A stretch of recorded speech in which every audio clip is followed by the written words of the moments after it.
Welcome to Target Market Insights, the multifamily and marketing podcast. Each week, John Kasman interviews multifamily and marketing experts to teach you how to find the best places to invest, attract investors, and grow your portfolio.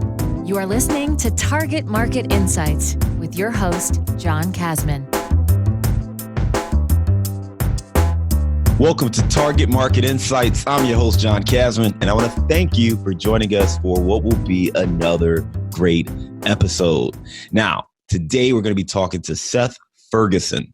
Seth Ferguson is a 12-year real estate veteran. He is the host of a cable TV real estate show, the host of a real estate investing podcast called Purchase to Profits, and he had his first book, Sell for More, published in 2018. As the president of Alba Capital Group, he partners with investors to acquire and improve multifamily properties in key growth markets. Let's welcome to the show, Seth Ferguson. Hey, thanks for having me on. Seth, thank you for coming on. So, let's start with kind of your real estate experience. We mentioned that you're a 12-year real estate veteran. I know you didn't wake up and just jump into real estate from out of the womb. Why don't you tell us a little bit more about kind of your backstory and what got you into real estate 12 years ago? Well, back in the day, I was actually trying to make the NHL as a professional hockey referee. That's what I was doing. And I realized I was living in Minneapolis and living out of a suitcase, traveling the country. And I realized that I needed a real job. So I live in Toronto, Canada. So I came back home, kept doing the hockey, pursuing my dream, but also wrote my real estate license at the time. And then 2 years after that, wrote my broker's license because I thought that real estate and hockey would work really well together because real estate could be flexible. And then you find out in the real world that working for yourself, there are no days off. Like you're always working. So, yeah. And you said that you realized you needed to find a real job. What was that realization? What was the moment that made you realize, you know what, I need something more consistent? Well, as a young guy in your early 20s, you're living the dream being a professional hockey referee. You wake up, you do a workout, you go do your game, you're traveling all over the place. But there were guys down there in their mid-30s still trying to make the dream happen, even though their window had closed. So I realized pretty quickly I didn't want to be one of those guys.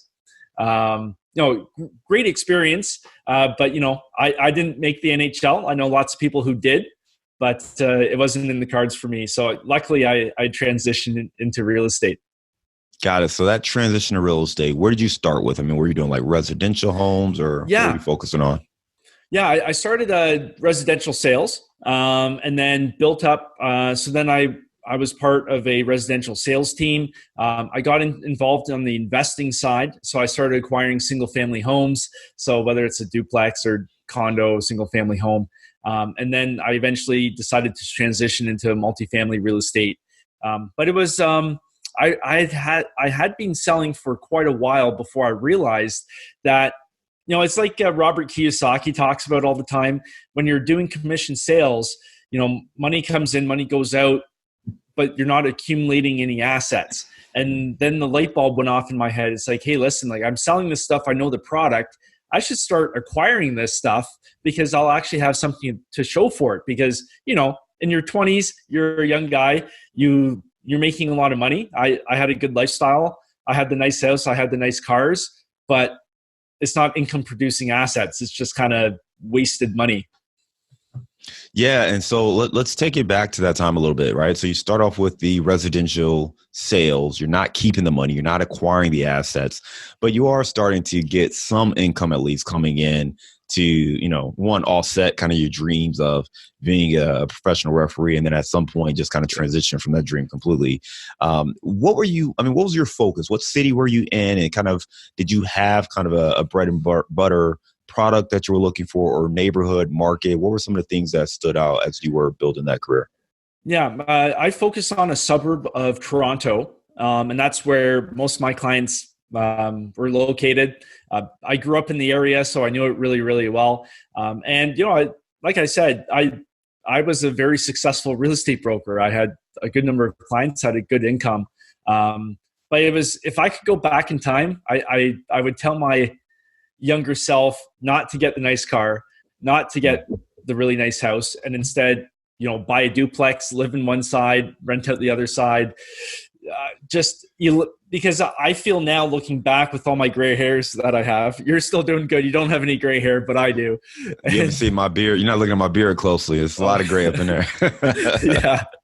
But I just look back and think of all the capital that was wasted for, I guess, superfluous things that in the grand scheme of things, I probably should have done without and got later on in life.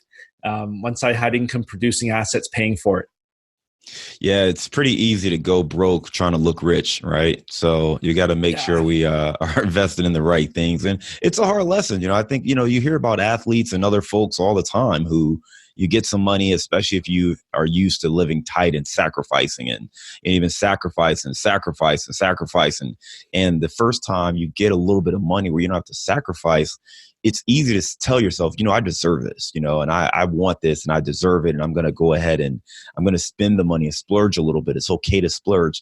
And I'm not going to say it's right or wrong. I am going to say that, you have to stay focused on what your real goal is, and creating those income producing assets that can set you up long term, not just for the right now. And if you are making money and kind of getting commissions or getting a W-2 salary, and even if you start making a lot more money, if you're just going to use that to buy things and not invest in assets, you ultimately set yourself to be right back in that same position, right? Versus if you were to take the money, invest in an actual income producing asset, now you can take the income from that asset and buy whatever the heck you want.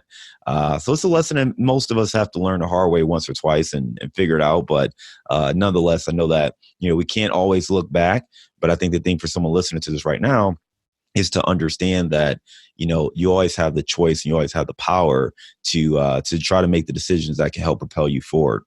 Seth, you started talking about, your transition into real estate as a broker. And a thing that you hit on that I want to make sure I underscore is that you started with the neighborhood that you grew up in, the neighborhood that you knew. And because of your familiarity with that area, you were able to thrive as a broker. I mean, we talk a lot about, finding the best places to invest. This show was really originated focusing on identifying the best places to invest. And it sounds like if you started off that way as well, right? How much power did that give you, knowing the neighborhood, knowing the market, when you kind of were competing with other brokers in the area? I mean, how much leverage did that give you by having that local market knowledge? Oh, huge. As your listeners know, real estate is such a hyper local business. Whether you're investing or selling, knowing your comparables, knowing future plans in the neighborhood. Somebody coming in from out of town who hasn't done their research, they might not pick up on a good deal or a good buy because they don't know the nuances of that square mile area. So having that local knowledge is paramount. I don't care if you're investing, if you're brokering a sale, if whatever you're doing in real estate, you have to know your local market. Yeah, it's key, just understanding those nuances. And if you may not know it yourself, but that's why you reach out to someone on your team, like a broker, like a property manager, other folks who absolutely know the ins and outs of that market, and make sure you're staying connected with them. It's just a really important aspect of investing. People, they see numbers on paper, they get excited, they start buying something and don't realize that those paper numbers don't reflect the reality of what it takes to manage a property in a certain condition or a certain area. So just making sure you're tight with the key folks who really understand the area before you're making your decisions. Seth, let's fast forward in your progression, right? Okay. So you kind of went from really focusing on the broker side of the business to transitioning to being an investor yourself. What was that transition like for you? I think it was a very big educational shift. Because I changed my way of thinking about assets. I didn't realize the power of income producing assets. I didn't realize how the wealthiest people accumulate their wealth. So that was a big paradigm shift, and I looked at real estate a totally different way. I think. Just to be a little bit controversial, I would say that probably 98% of all real estate agents and brokers out there don't think about real estate as an investor. They don't understand how real estate can be used as a wealth building vehicle. They're just opening doors to sell the house. So just for your investor listeners, it's really important to work with a broker who understands real estate investing, not just real estate as just selling a home for the sake of selling a home. But in terms of that transition, it was big for me because I started seeing the power of the assets. I leveraged one asset to buy another asset with none of my money in the deal. So I learned how I could make money without having my own money in the deal, leveraging the bank. And that was a big epiphany, because now it clicked in my mind that, oh, well, this is how people actually do it. You don't have to work so hard to save up money to make an asset. Once you have assets, you can massage them and build them and use those to acquire more assets. So it's almost like a snowball once it starts going. Yeah, I mean, leverage is really the thing that makes multifamily in particular, but real estate, a very compelling asset class. I was looking at my phone and I was on Twitter, and someone made a post about, real estate versus, stocks and other asset classes. And, I love real estate. I love multifamily in particular, income producing multifamily. I want to really stress that portion. I'm not talking about flipping homes. I'm talking about income producing assets like multifamily investing. And the reason I love it is, like you said, the leverage is there. The fact that one, out of the gate, you can get between 70 and 80% leverage from the bank, right, on pretty much any deal. On that portion, you can partner with other people for the 20 to 30% of the funds you need to bring to the table. You may have equity in other deals that you could tap into. You could use another property that's paid off as leverage. There's or collateral. There's so many different ways that you can get in and be creative, especially when you get into the commercial side of things, that you could never do these things in stocks, not with other people's money. It's not like you can walk around and do that. So that's the thing that makes it very unique. And we haven't even gotten into the tax benefits, which I think really put it over the top when you compare it to other asset classes. So Seth, as you start kind of growing your multifamily portfolio, I know you now work with others as well. What has that been like as far as working with other investors and kind of building up your investor database? Yeah, I've met so many interesting people. When you're raising capital for the larger deals, you're working with accredited investors, and they're all successful in their own right in their particular niche or niche, depending on which side of the country you're on. Just being able to have these conversations with successful business people, learning about their journey and what they want to do. So it's not just about the real estate. I'm getting a whole lot out of the conversations, just business in general, because everybody's coming, all the different investors are coming in with their own expertise. So I really enjoyed that part. Yeah, and Seth, and the thing that's great about you too is you're so personable, right? I mean, you've done so many things from a media standpoint. You're in front of the camera, you've written a book. How did you get so comfortable being in front of the camera and really leveraging media to help you grow your presence? Well, I think the key is I didn't worry about being comfortable in front of the camera. I just did it, and I learned on the fly, because I had zero training in television. I had no idea what I was doing. Same thing with podcasting, right? I started the podcast, had no idea what I was doing, but you just learn on the fly. Because what I found is, whether you're in real estate or if you're in another business, the person who's going to be successful is the person who actually does something. It doesn't matter if they're perfect at it; they just have to do it. And that's where I went with the TV, the book. The podcast, you just start it, and then everything kind of falls into place after that. Man, you just talked about just doing it, right? And shout out to Nike there. Let us borrow That's that. Right. But it's such an important thing. I think too many of us worry about having something that looks so polished, and I'm a victim of this myself, right? I mean, I've sat there and refused to do video for so long because I'm like, oh man, like I need to have a haircut every time. Like there's so many other things that needs to happen. And, part of it is a vulnerability of putting yourself out there. But I think that's also the realness that comes across, right? I mean, sometimes when you're super polished, you come across as someone that isn't a real person. And I think when you're talking to other people, especially when your business is really reflected upon, authenticity and integrity and getting to know people. They want to get to know you. They don't want to get to know the best polished version of you. They wanted to get to know who you are kind of at your core on a day-to-day standpoint. What is this person like? What is this family life like? What are his passions?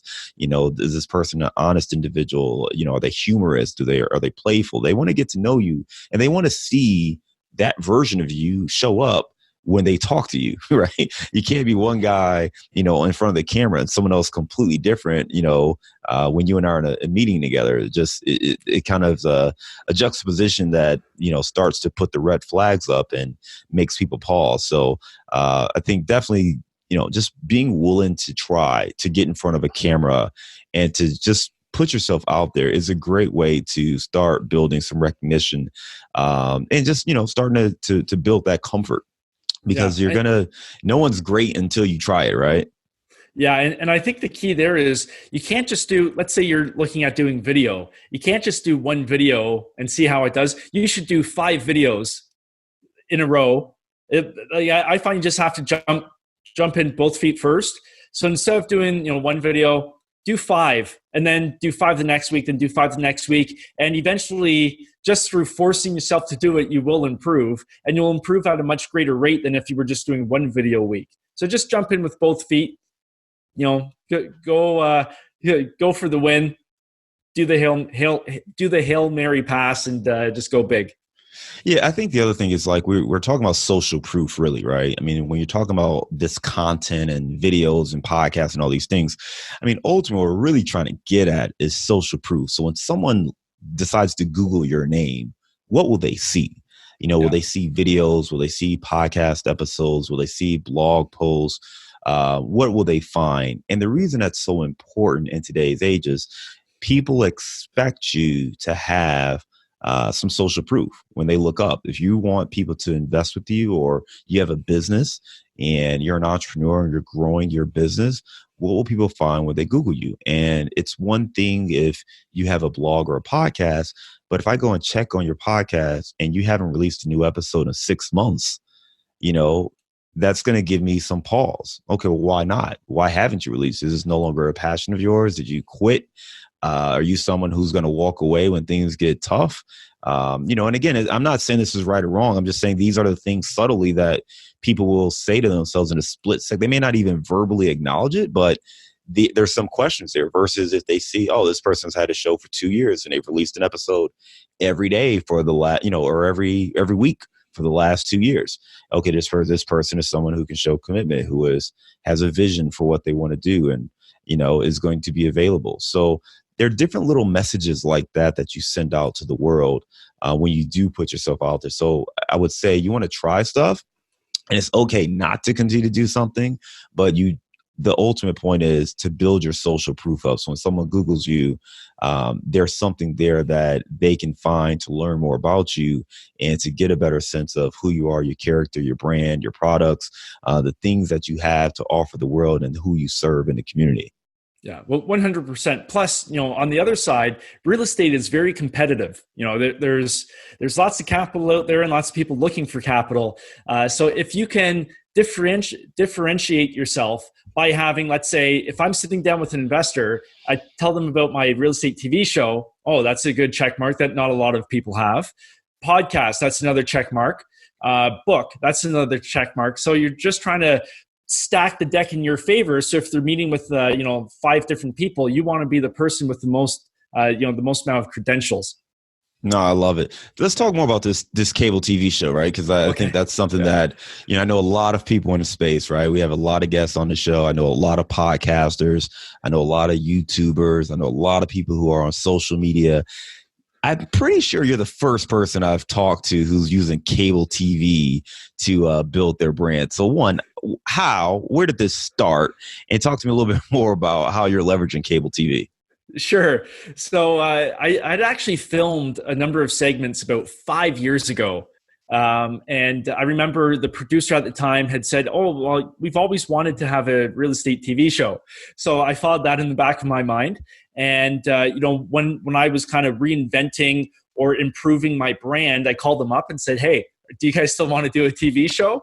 And so we had a couple meetings, hashed it out, and I ended up with a cable TV show. So it wasn't as complicated. Lots of people think, you have to jump through all these hoops. I think the main thing is you just have to pick up the phone and ask and make things happen. So you didn't have to build like 100,000 followers or all this other stuff first. It was really a quick conversation. Yeah, no, obviously I had a lot of experience in real estate. I knew what I was talking about. I came into the meetings well prepared. I knew what I wanted the show to cover. So, I did have a background, but the key is I actually just picked up the phone, asked for it, and set appointments to have those meetings. You don't need 1 million followers. I don't even have 1 million followers. So, yeah. I mean, just asking, it's something that it seems so obvious and straightforward, and not necessarily the type of insight that people, are looking to uncover. But sometimes it is that simple. You just have to ask. If there's something you're looking to do, you just ask. I remember someone asked me, I had a guest on one of the earlier episodes, and someone asked me, how'd you get that person on your show? I said, I sent them an email. I said, hey, would you want to be on my show? That was pretty much it. There was no big sales pitch. I didn't have to stalk this person for a long time.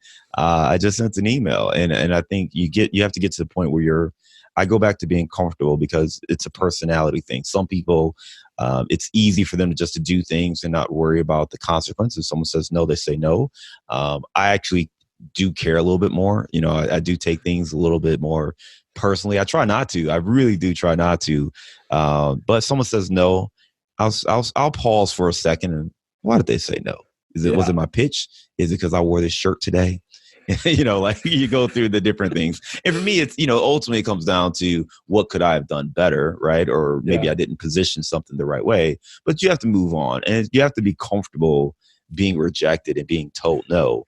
And if you're comfortable with being told no, then the doors and possibilities open up, because you're more willing to ask. And I think starting out, there are a lot of people who are just not in a position to ask. They don't want to ask, and they're not willing to be heard, or they're not willing to be told no.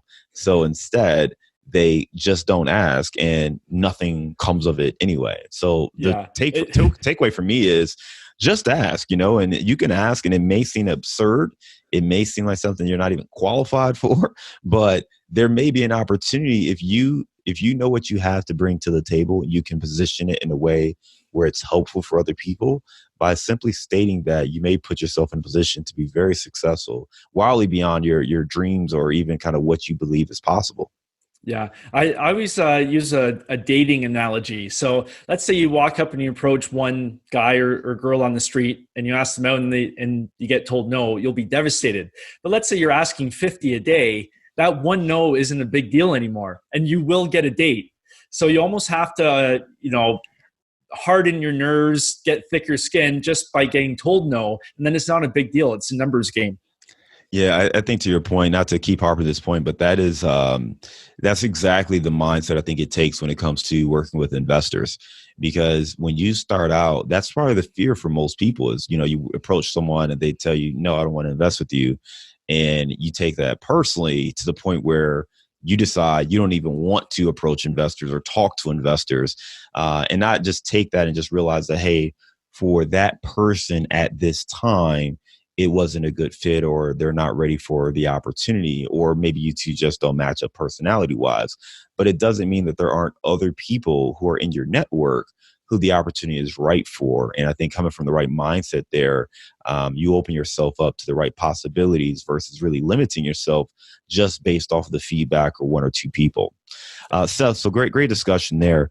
One thing that you've done, and part of what made me reach back out to you, and for those who don't know, Seth he's a host of Purchase to Profits podcast, and I was a guest on one of the earlier episodes, and his show's doing well, so check that out. We'll make sure we one get of into the that. top episodes. Oh, really? Oh, that's awesome. It's good to hear. Good. One of the top episodes. I will not sell myself short. It's one of the top episodes of Purchase to Profits. But Seth, one of the things that made me reach back out was I've been seeing a lot of the work you've been doing on social media, and really engaging some great memes, some very funny memes that you're putting out there. And it's funny because there's one meme you've done of what's my guy's name from Narcos? Pablo. Pablo Escobar. Yeah. So it's the meme of Pablo Escobar kind of sitting on a bench by himself, very lonely, right? He's just very isolated. And I believe the caption goes something like, people think I'm lonely or something, but deep down, I just want, one more property. Yeah. And I've seen that thing, not just from you, I've seen it reposted by a ton of different people. That's gotten a lot of engagement. What have you seen when it comes to either memes or really leaning into social media and kind of Instagram in particular about driving engagement and getting people to engage with what you're doing, being a part of that community, and ultimately growing kind of your presence based on that content? Yeah. Actually, this is going to lead into a very interesting discussion. So I realized that, if you're, let's say you have a podcast, you have all this good content, people need to know about it. You can be sitting by yourself, producing all these podcast episodes, but if only two people listen to it, like what's the point in doing it? So Instagram, other social networks, LinkedIn, that's almost the audience building. So you build your audience on, let's say, Instagram, and now you can present offers. So whether it's your podcast, YouTube channel, a course, online course you're selling, so you almost have to build that audience first. I had tried running my Instagram on my own, and I did not have very much success. So I think I made the best decision I ever did, was bringing in somebody who knew way more than me. It's almost like a real estate investor who wants to succeed in real estate, but they don't have the knowledge, so they bring me in. I did the same thing with a social media expert, and it was hands down the best decision I made, because the account's doing really well right now. We're seeing phenomenal growth, lots of engagement. I wish I could take credit for lots of the posts, but I can't. So, but it's just it's been a great decision, and I think a lot of people when they're starting out, they have that mindset where they have to do everything on their own. It's that entrepreneur mindset. But freeing myself of that and having somebody just run with it, I'm very happy with the results right now. Yeah, I mean, definitely lots of engagement there. And, the page, you have a lot of fun quotes. You have some that are interesting, some that are, inquisitive, some that are more funny. And then you kind of weave in some of your episodes or some of your own personal content as well. So I think it's a nice balance of, really promoting your platforms as well as engaging people on their own. I think one of the mistakes that I see a lot of people make is really just using the platform to push their own content. It's something that we've tried and learned from trial and error as well. It's like when you just go out there and you push your own episode over and over, a lot of people just don't want to hear it. They'll see it as white noise or quite frankly, spam, because it's an ad to them, because you're not really giving them value. You're not making them laugh. You're not making them, feel sorrow. You're not making them feel energetic. You're not really driving an emotional response. And a lot of these platforms, that's ultimately what we're trying to do, is have conversations, engage, drive some sort of response. And that's really the way we should be approaching our messaging and our posts to drive that engagement. I think you've done a really good job of balancing that approach and trying to weave in your messages at the same time. So kudos to you and recognizing that, hey, need to bring in someone to help us execute that, because maybe it's not something that I can do by myself.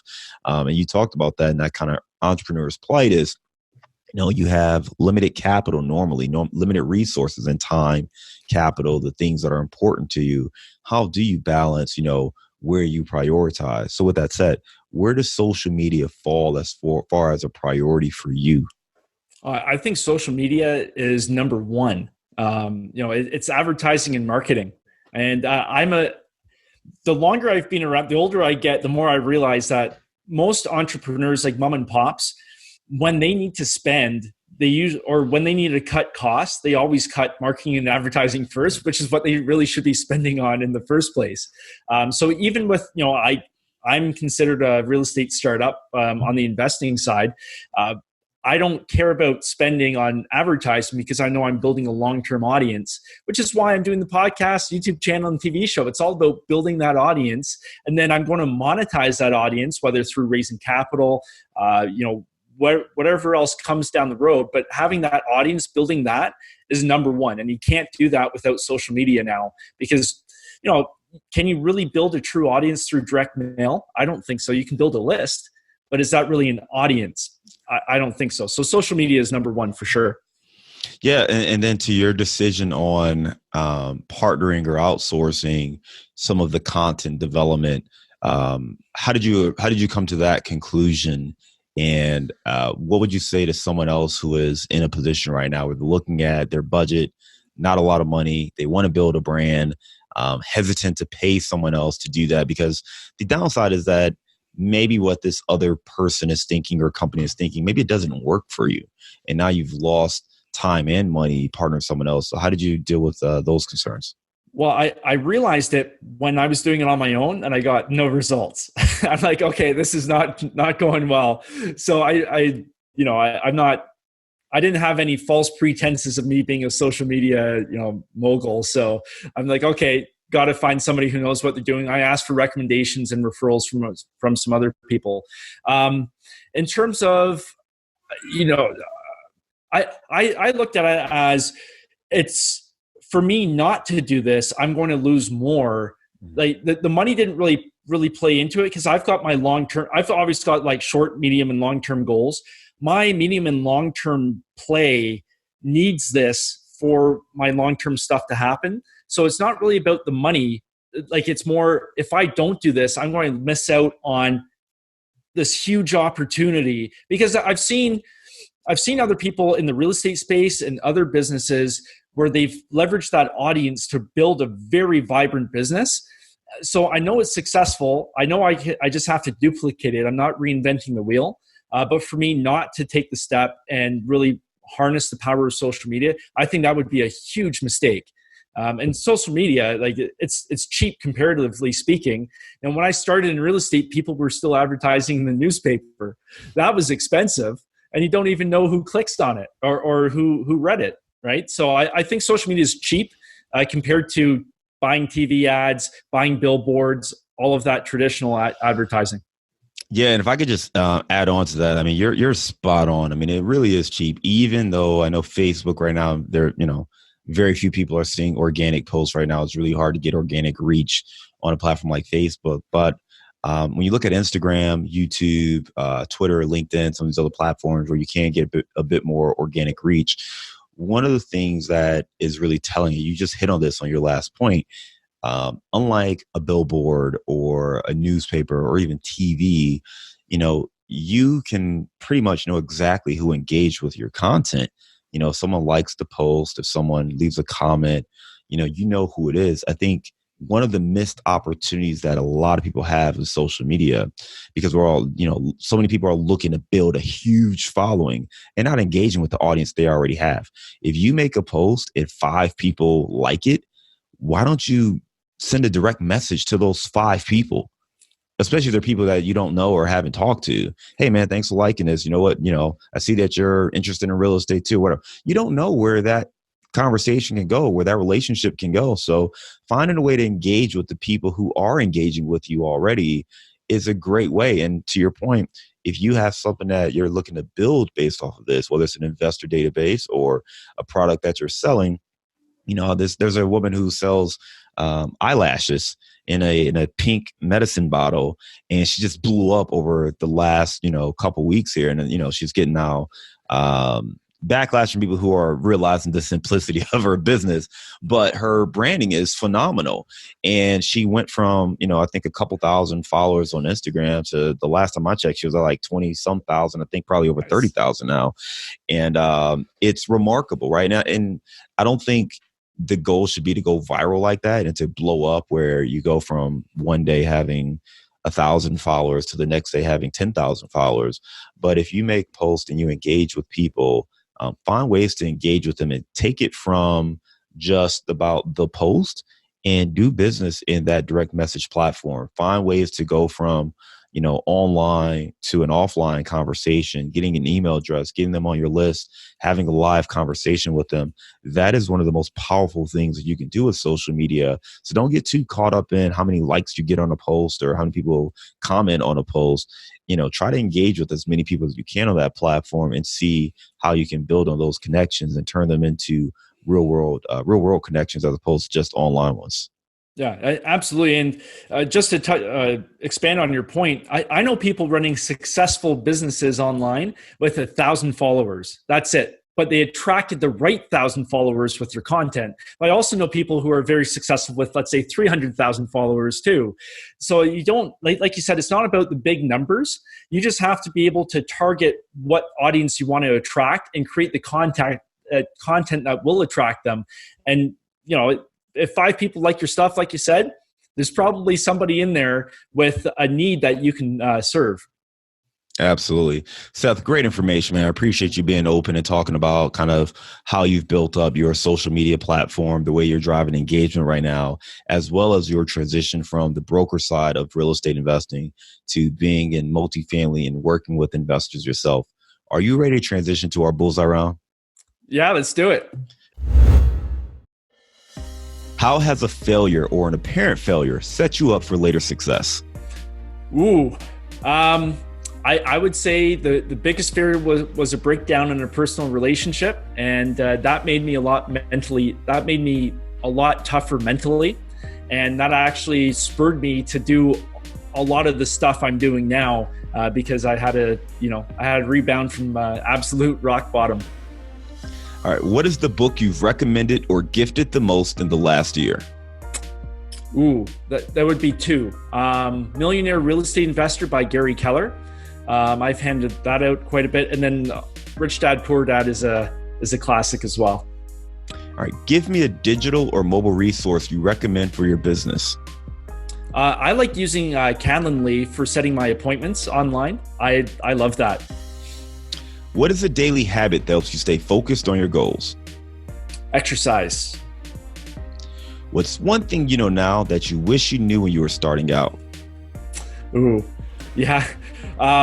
Income producing assets is the way to wealth. What's one thing you know now that you wish you knew 12 months ago? That's a good one. I would say that there's more money looking for deals than there are deals looking for money. What advice would you give to a smart, driven college student about the real world? Get out of college as quick as you can and hop right in. Seth, what are you curious about right now? What am I curious about? I'm very curious in studying how to leverage audiences and build a brand where you have that engagement. I find it fascinating. All right, Seth, you're in Toronto, T-Dot. Give me the best place to grab a bite in the city. There are so many. I was just at a taco place the other day in Toronto. What is it? La Playa Casienda. It was really good. Like high-end quality tacos. You can't go wrong. Nice. Seth, how can our listeners get in touch with you? Yeah, you can find me on my website, sethferguson.org.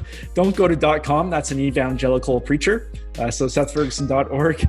Or you can find me on iTunes with my podcast, Purchase Profits, or on YouTube, youtube.com/Seth Ferguson. Excellent. Seth, appreciate all the information you shared today. Really good catching up with you and talking to you more. And really just watching you continue to tap into different mediums from cable TV, social media. I know you now have your YouTube channel as well that is growing and seeing good engagement. So really good talking to you and continue to watch you grow. And we look forward to learning more and kind of watching you continue to develop your platform, build out your audiences, and help more and more investors do the same. Yeah. Thanks so much. I appreciate your support and keep doing a bang up job on your show.